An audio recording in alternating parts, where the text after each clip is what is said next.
Hello అండి, అందరికీ నమస్తే. ముందుగా అందరికీ రథసప్తమి శుభాకాంక్షలు. ఆ సూర్యనారాయణమూర్తి దయ వల్ల మనందరం కూడా ఆయురారోగ్యాలతో అష్టైశ్వర్యాలతో తొలతూగాలని మనస్ఫూర్తిగా కోరుకుంటున్నాను. అండ్ అందరూ ఎలా ఉన్నారు? నాతో కామెంట్ సెక్షన్లో తప్పకుండా షేర్ చేసుకోండి. నేనైతే చాలా బాగున్నాను. అండ్ ఈరోజైతే ఇంకొక మంచి వీడియోతో మీ ముందుకు వచ్చేసాను. అదేంటంటే రథసప్తమి పూజని నేను మా ఇంట్లో ఏ విధంగా చేసుకున్నానో, అలాగే పాలు పొంగించి పరమాన్నాన్ని మొదటిసారిగా పిడకల మీద ఏ విధంగా చేసుకున్నాను అనేది ఈరోజు నేను మీకు ఈ వీడియోలో క్లియర్గా చెప్పబోతున్నాను. అంతేకాకుండా చాలామంది కొన్ని కారణాల వల్ల, అలాగే ఇంట్లో ఉండే కొన్ని సమస్యల వల్ల ఈ రథసప్తమి పూజను కనుక చేసుకున్నట్లయితే ఇలానే అంటే ఇదే విధంగా రథసప్తమి పూజలానే మనం మళ్ళీ ఏ రోజు చేసుకోవాలి అనేది కూడా ఈరోజు నేను మీకు ఈ వీడియోలో క్లియర్గా చెప్తాను. అయితే వీడియో ఎక్కడ స్కిప్ చేయకుండా వాచ్ చేసినట్లయితే తప్పకుండా మీ అందరికీ ఈ వీడియో అనేది బాగా నచ్చుతుంది. అండ్ అలాగే ఎంతో కొంత యూస్ఫుల్ అవుతుందని కూడా అనుకుంటున్నాను. సో ఇప్పుడైతే వీడియో అనేది చూసేద్దాం. రథసప్తమి రోజు ఉదయాన్నే నిద్ర లేచానండి. లేచి ఇల్లంతా కూడా శుభ్రం చేసుకొని చక్కగా తలకి స్నానం అంతా కూడా చేసుకున్నాను. జిల్లెడాకు అలాగే రేగిపళ్ళు పెట్టుకొని సూర్య నమస్కారం అలాగే మంత్రం చదువుకుంటూ తలకి స్నానం అంతా కూడా చేసుకొని చక్కగా మంచి చీర అన్నీ కూడా కట్టుకొని మేడ మీదకి పూజ సామాగ్రి అంతటినీ కూడా ముందుగా తెచ్చి పెట్టుకున్నాను. నేను ముందుగానే ఒక వీడియో చేశాను కదా, నేను రథసప్తమి పూజ కోసం ముందుగా అన్నీ ఎలా ప్రిపేర్ చేసి పెట్టుకున్నాను అనేది. ఎవరైనా చూడకపోతే ఒకసారి చూడండి. నేను అలా అన్నీ ప్రిపేర్ చేసుకొని పెట్టుకోవడం వల్ల నాకు పూజ అనేది ఎక్కువ హడావిడి లేకుండా నిదానంగా మనస్ఫూర్తిగా చేసుకున్నాను, ఎంతో సంతోషంగా.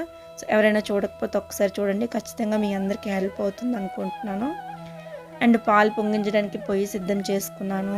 అలాగే పొయ్యి దగ్గర మనం పిడకలవి పెట్టుకోవడానికి ఇసుక అన్నీ కూడా రెడీ చేసి పెట్టుకున్నాను. అండ్ ఎర్లీ మార్నింగ్ సూర్యోదయం అవుతుందండి, అప్పుడే సూర్యకిరణాలు వస్తున్నాయి. సో సూర్యకిరణాలు వచ్చిన టైంలోని మనం రథసప్తమి పూజను చేసుకోవాలి కదా ఎప్పుడు కూడా. సో అందుకని ఇంకా సూర్యకిరణాలు వస్తున్న టైంలోని నేను పూజనైతే ఇంకా మొదలు పెట్టానమాట.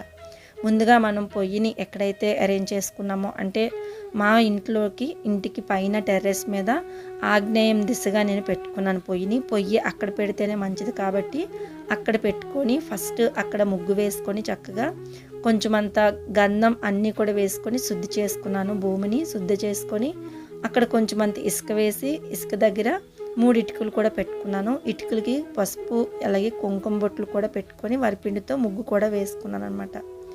వేసుకొని చక్కగా ఇంకా అంతా కూడా రెడీ చేసుకున్న తర్వాత పాలు అలాగే పూజా సామాగ్రి అంతటినీ కూడా మేడ మీదకి తెచ్చుకున్నానండి. ఎప్పుడూ కూడా ఇంట్లోని గ్యాస్ స్టవ్ మీదే నేను పూజని పాలు పొంగించి పరమాన్నం అయితే చేసేదాన్ని. కానీ ఈ సంవత్సరం ఇంకా కొంచెం కష్టమైనా సరే పిడకలతో పాలు పొంగిస్తే మంచిది అని చెప్పి ఆవు పిడకలను అన్నీ కూడా నేను ముందుగా సిద్ధం చేసుకొని పాలను అయితే పొంగిద్దామని ఇక్కడ రెడీ చేసుకుంటున్నాను అనమాట. ముందుగా ఏ గిన్నెలో అయితే పాలు పొంగించాలనుకుంటున్నానో ఆ గిన్నెకి నేను పసుపు రాసుకొని కుంకుమ బొట్లు పెట్టుకున్నాను. కొత్తది ఇత్తడి గిన్నెలో చేస్తారండి, లేదు అంటే ప్రతిసారి మనం దేవుడి నిమిత్తం యూజ్ చేసిన గిన్నెలో అయినా సరే చేయొచ్చు. అందుకని ఇంకా నేను ఎప్పుడు దేవుడికి ఏదైతే పెడతానో ఆ గిన్నెని నేను చక్కగా అలంకరించుకొని పొయ్యి కింద మనం ఇసుక వేసి దాని మీద ఆవు పిడకలన్నిటిని కూడా వేసి నీట్గా అరేంజ్ చేసుకొని అందు మీద పచ్చకర్పూరం వెలిగించి ముందుగా నేను పొయ్యినైతే వెలిగించుకున్నాను అనమాట. వెలిగించుకొని చక్కగా దండం పెట్టుకొని అగ్నిదేవుడికి ముందుగా అలాగే వినాయకునికి కూడా దండం పెట్టుకొని పాలైతే పొయ్యి మీద పెట్టానన్నమాట. అండ్ ఎప్పుడూ కూడా పాలని మనం పొంగించడానికి పెట్టుకుంటాం కదా, అది కొంచెం కుదురుగా ఉండే గిన్నె, వెడల్పు గిన్నె కాకుండా కొంచెం దగ్గరగా ఉండే గిన్నెలో పెట్టుకున్నాం అనుకోండి పాలు బాగా పొంగుతాయి అన్నమాట. అంతేకాకుండా పాలలోని మనం ఎక్కువ వాటర్ అవి వేసేయకుండా మనం చక్కగా మంచిగా తెచ్చుకున్న పాలని పెట్టుకున్నాం అనుకోండి, ఆవు పాలని చక్కగా పాలు అనేవి పొంగుతాయి. పాలు మనకి ఎంత బాగా పొంగితే మనకి ఆ సంవత్సరం అంతా కూడా మన ఇంట్లోని అంత అష్టైశ్వర్యాలు అనేవి వస్తాయని, అలాగే మన సంసారం అంతా కూడా బాగుంటుందని చెప్పి పెద్దలు చెప్తారనమాట. అందుకు పాలు పొంగేటప్పుడు అరే పాలు పొంగిపోతున్నాయి అని అనకుండా పాలు పొంగినప్పుడు మనం 3 సార్లు పాలు పొంగినప్పుడు 3 సార్లు మనం దండం పెట్టుకోవాలన్నమాట. అలాగే పాలు తూర్పు దిశగా పొంగితే చాలా మంచిది అంటారండి. చాలామంది తూర్పు దిశగా ఉండేటట్లుగా కూడా గిన్నెని అరేంజ్ చేసుకుంటారు. కాకపోతే నేను ఎప్పుడు కూడా నార్మల్గానే పెట్టుకుంటాను. ఎలా పొంగుతాయో అంత దైవ నిర్ణయం అని చెప్పేసి ఇంకా పెట్టుకుంటాను అనమాట. సో నార్మల్గా పెట్టుకుంటే కూడా ఎప్పుడు ఎందుకో తెలీదు తూర్పు దిశగా కానీ ఉత్తర దిశగా కానీ పొంగుతాయి అన్నమాట నాది ఇప్పుడే కూడాని.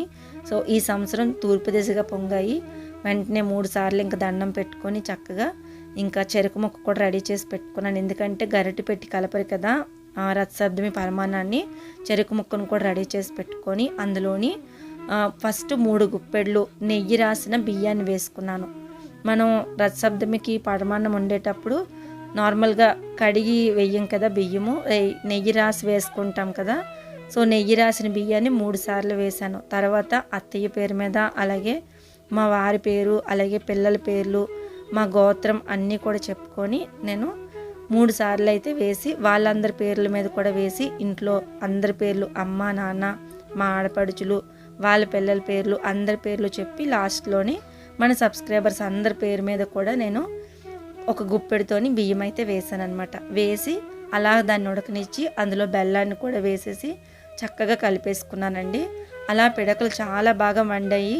ఆ పిడకలు వెలుగుతున్నంతసేపు చక్కగా మన పరమాన్నం అయితే రెడీ అయిపోయింది అనమాట. అండ్ తర్వాత చాలామందికి తెలియచ్చు తెలియకపోవచ్చు, పరమాన్నం ఎప్పుడూ కూడా మనం వేరే గిన్నెలో కాకుండా మనం ఏ గిన్నెతో అయితే వండుతామో ఆ గిన్నెతో తీసుకొచ్చి మనం దేవుడి దగ్గర పెట్టాలన్నమాట. అదే కాదు, మనం ఏ వంటకం చేసినా సరే దేవుడి నిమిత్తం చేసిన వంటకాన్ని మనం దేంతో అయితే వంట చేస్తామో దానితోనే తీసుకొచ్చి ముందు దేవుడి దగ్గర పెట్టి, తండ్రి ఇది నీ నిమిత్తం చేసింది అని చెప్పి మనం అక్కడ పెట్టేయాలన్నమాట. ఆ తర్వాత మనం వేరే ప్లేట్లో కానీ ఆకులో కానీ పెట్టుకోవాలి. అలాగ నేను పరమాన్నం తీసుకొచ్చి ముందు దేవుడి దగ్గర పెట్టేసి ముందుగా రథం ముగ్గు అన్నీ ప్రిపేర్ చేసి పెట్టుకున్నాను కదా, దాని మీద అంటే రథం ముగ్గు దగ్గర ఒక మార్బుల్ ప్లేట్ లాంటిది వేసి దానికి కూడా పసుపు రాసి బొట్లు అన్నీ పెట్టుకొని చక్కగా ముగ్గు కూడా వేసుకొని దాని మీద 7 తెలుపు జిల్లేడు ఆకులను పెట్టుకొని అందులోని గోధుమలు 3 గుప్పెళ్ళు కొంచెం కొంచెంగా వేస్తూ దాని మీద కొత్త మట్టి ప్రమిదలు పెట్టుకున్నాను. కొత్త మట్టి ప్రమిదలకి గంధం ఇంకా కుంకుమ బొట్టు పెట్టి అలాగే సూర్యనారాయణమూర్తి ఐడల్ని కూడా పెట్టుకున్నాను. ఎప్పుడూ కూడా నేను ప్రతి సంవత్సరం చిక్కుడు రథంతో చేసిన రథాన్ని పెట్టుకొని అందులోనే సూర్యనారాయణమూర్తిని ఆవాహన చేసుకొని మనస్ఫూర్తిగా దండం పెట్టుకునేదాన్నండి.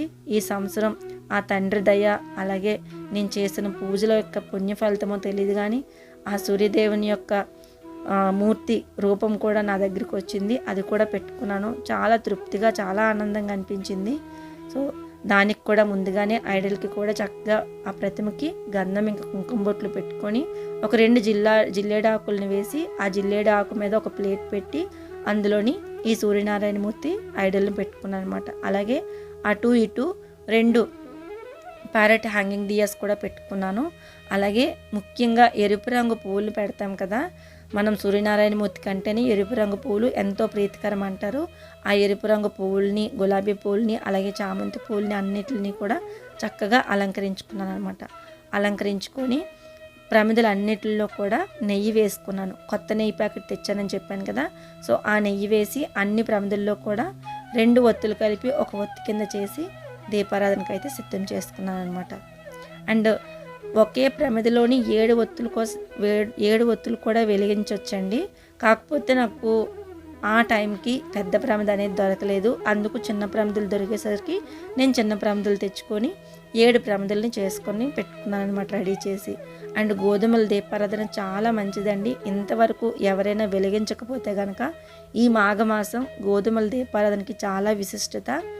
ముఖ్యంగా ఇంట్లో పిల్లలు ఉండేవాళ్ళు, వాళ్ళ యొక్క చదువుకి, వాళ్ళ యొక్క జ్ఞానానికి గోధుమల దీపారాధన అనేది చాలా తోడ్పడుతుంది. అలాగే ఇంట్లో ఐశ్వర్యం కోసం కూడా గోధుమల దీపారాధన అనేది చేస్తుంటారనమాట. అండ్ ముఖ్యంగా ఆరోగ్యం బాగోవడానికి కూడా ఈ గోధుమల దీపారాధన అనేది చాలా మంచిది. ఇంతవరకు ఎవరికైనా తెలియకపోతే కనుక ఒకసారి గోధుమల దీపారాధన పెట్టి చూడండి, ఆ ఫలితం అనేది మీరే స్వయంగా అనుభవిస్తారు. అండ్ తర్వాత వచ్చేసి నేను ఏకహారతి కూడా సిద్ధం చేసుకున్నాను. ఎందుకంటే దీపారాధన చేయడానికి ఏకహారతితో మనం వెలిగించాలి కదా.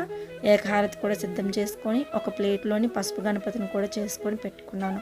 అలాగే చిక్కుడుగాయలతోని రథాన్ని కూడా చేసుకొని ఆ రథాన్ని కిందన అంటే ఆ రథం లోపల సూర్యనారాయణమూర్తి కూర్చున్నట్లుగా చక్కగా ఆ ప్రతిమను పెట్టుకొని మీదన అంటే చిక్కుడు రథానికి మీదన కొన్ని చిక్కుడాకులను కూడా పెట్టానన్నమాట.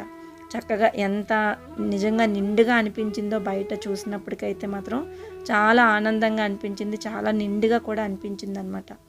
అండ్ తర్వాత వచ్చేసి అటు ఇటు 2 చెరుకు ముక్కలు పెట్టుకున్నానండి సూర్యనారాయణ మూర్తికి. అలాగే ముందుగా గణపతిని తలుచుకుంటూ దీపారాధన అయితే చేసేసాను. తర్వాత సూర్యనారాయణ మూర్తికి తలుచుకుంటూ నామస్మరణ చేస్తూ సూర్యనారాయణ మూర్తిది ఆ భగవంతుని నామస్మరణ చేస్తూ దీపారాధన అంతా కూడా వెలిగించుకున్నాను అనమాట.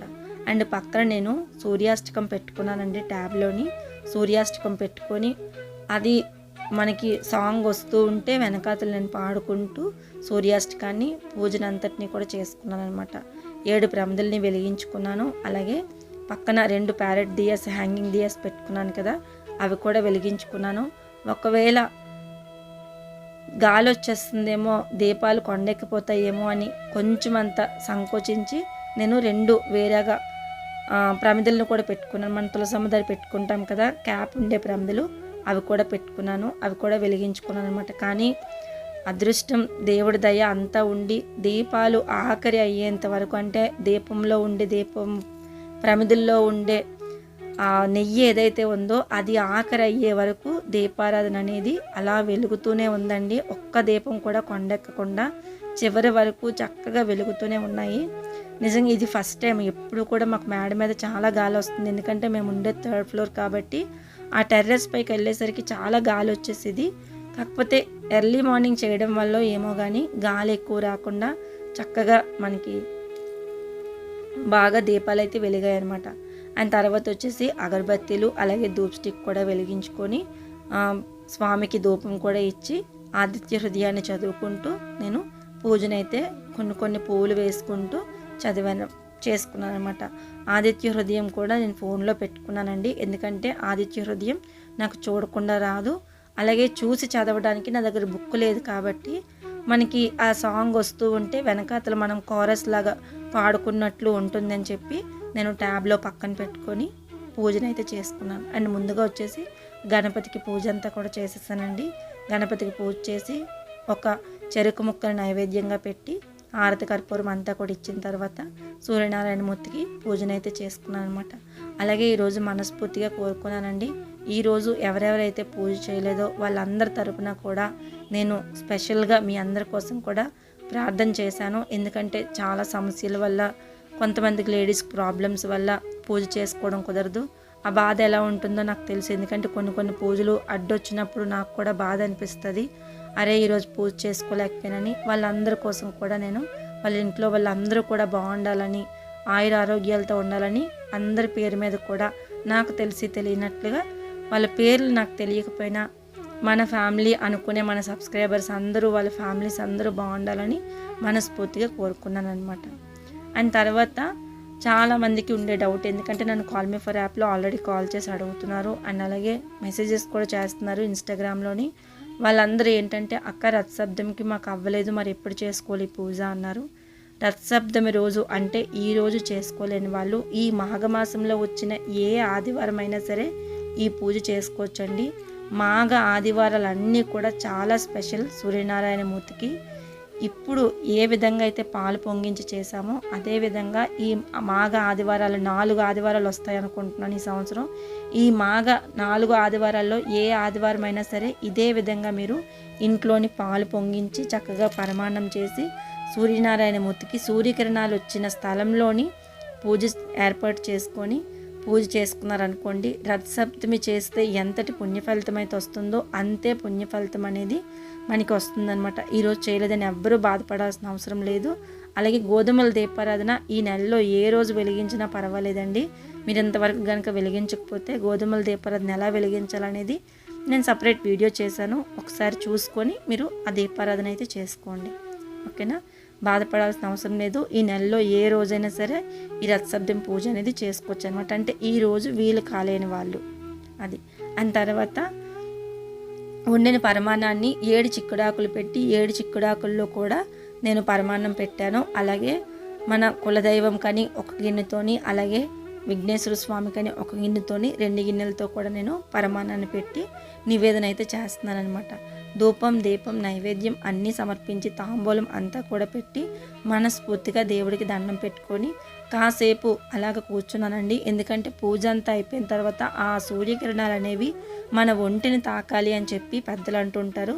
అందుకు మన ఒంటిని తాకేలా ఉండడానికి నేను ఒక అరగంట పాటు సూర్యదేవుడి నామస్మరణ చేస్తూ కూర్చున్నాను. అలాగే నా ఫ్రెండ్స్కి ఫ్యామిలీ మెంబర్స్కి అందరికీ కూడా నా పూజని వీడియో కాల్ చేసి చూపించి వాళ్ళని కూడా దండం పెట్టుకోమని చెప్పాను అనమాట. ఎందుకంటే ఎవరెవరు చేసుకోలేదో వాళ్ళు అట్లీస్ట్ నా పూజ చూసి వాళ్ళు హ్యాపీగా ఫీల్ అవుతారని చెప్పి చేశానమాట. వాళ్ళు కూడా నిజంగానే చాలా హ్యాపీగా ఫీల్ అయ్యారు, చాలా సంతోషించారు కూడా.